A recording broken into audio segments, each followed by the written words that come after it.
Hello, good morning, good afternoon, or good evening. The title of this clip is Federal Universities in Nigeria Up for the Grab. In other words, for sale.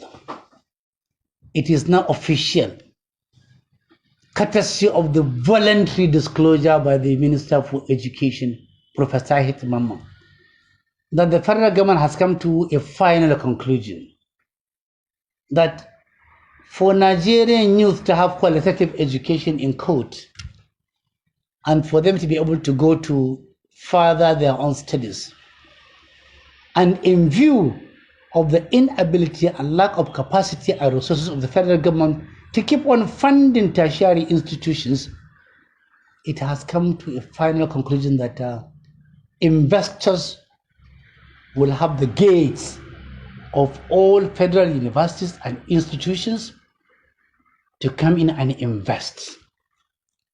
In other words, gates of universities are now opened for anybody with any source of money, legitimate, questionable, doubtful, fraudulent, to come and invest and take over the universities.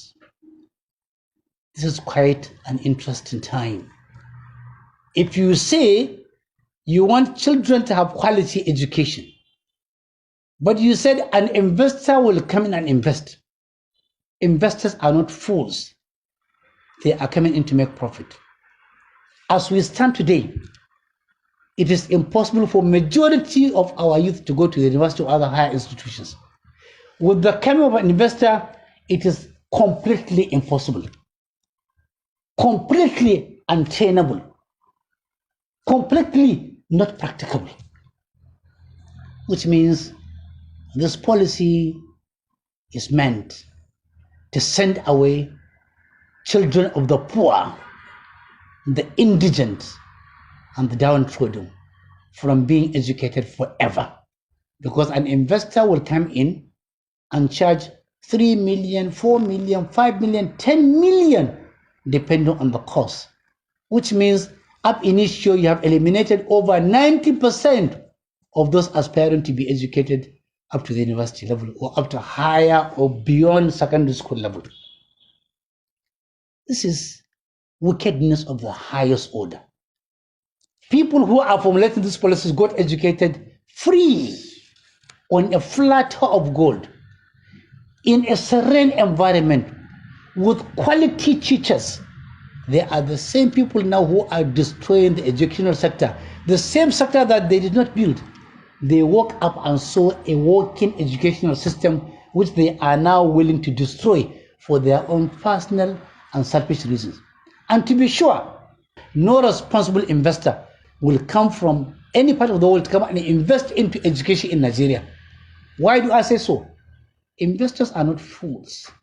No investor will come and put his money in Federal University Zamfara, or he goes to Kebbi, or Sokoto, or Kaduna, or Katsina, or Kogi, or Kwara, or Benue, or Taraba, or Nasarawa, or Borno, or Yobe and invest. They are not fools.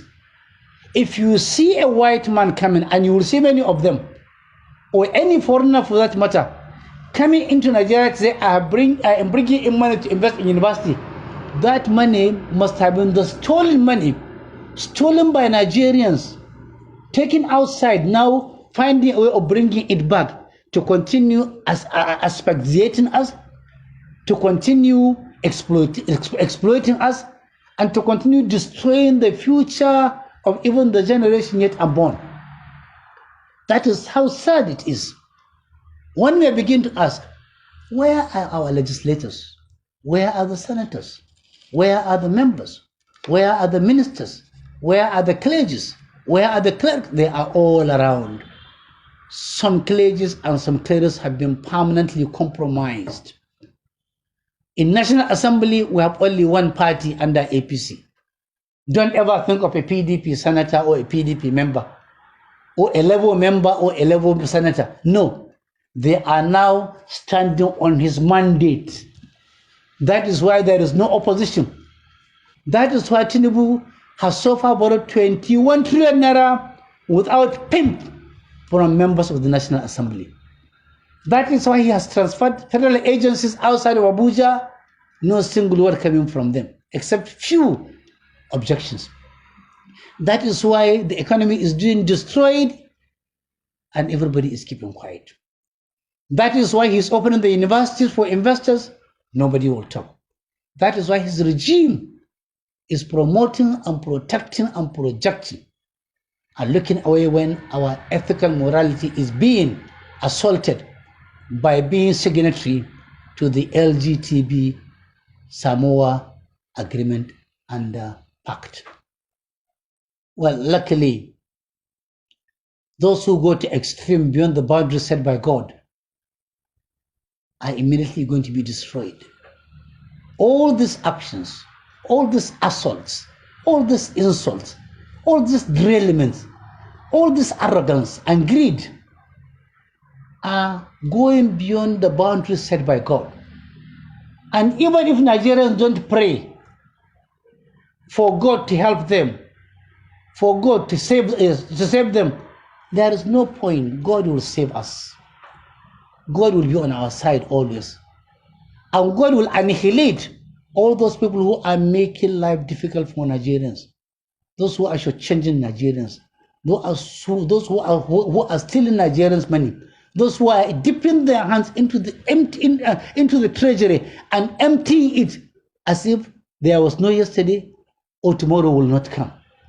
We are looking forward to a day when we will laugh. We will laugh louder.